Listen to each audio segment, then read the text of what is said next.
ఇన్ని రోజులు భూమి మీద కష్టాలన్నీ నాకే ఉన్నాయి, నాకే ఎందుకు ఇలా జరుగుతుంది అనుకునేదాన్ని. ఏదైనా చిన్న బ్యాడ్ జరిగినా కూడా ఒక్కసారి బయటికి వచ్చి చూస్తే అర్థమైంది. ఈ రోజు మేము ఒక ఆర్ఫనేజ్కి వెళ్ళాము. అక్కడ ఉన్న పిల్లలకి ఫుడ్ డొనేషన్ చేద్దామని. ఇక్కడికి వెళ్ళిన తర్వాత నా మైండ్ సెట్ కంప్లీట్ గా చేంజ్ అయిందండి. మేము ఆఫ్టర్నూన్ ఈ పిల్లలకి లంచ్ ప్రొవైడ్ చేద్దామని వెళ్ళాము.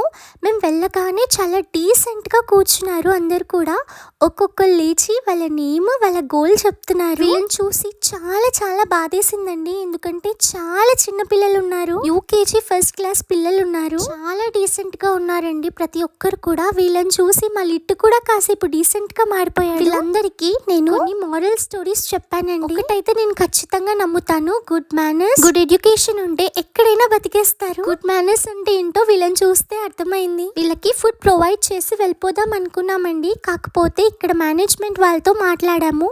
వీళ్ళకి చాలా చాలా నీడ్స్ ఉన్నాయంట. వీళ్ళ నీడ్స్ అన్ని నేను ఒక్కదాన్నే ఫుల్ఫిల్ చేయడం కష్టం. అదే మీరు కూడా సహాయం చేస్తే వీళ్ళకి ఎంతో మంచి చేసిన వాళ్ళు అవుతారు. దీనిపైన నేను నెంబర్ ప్రొవైడ్ చేస్తున్నా, మీకు తోచినంత వీళ్ళకి డొనేట్ చేయండి. 10 రూపీస్ 20 రూపీస్ ఈవెన్ 1 రూపీ అయినా సరే వీళ్ళకి చాలా ఇంపార్టెంట్. ఆ మనీకి ఇంకొంచెం మనీ కలిపి వీళ్ళకి ఏదైనా చేయాలనేది నా కోరిక. దేవుడు గుడికి వెళ్ళి హుండీలో డబ్బులు వేయడం కన్నా వీళ్ళకి సహాయం చేస్తే దేవుడు ఇంకా సంతోషిస్తాడండి. మీరు పంపిన డబ్బులు ఎంత అయ్యాయో వాటిని వీళ్ళ కోసం ఎలా ఖర్చు పెట్టానో కూడా నేను వీడియో తీసి పెడతాను. Please donate for them.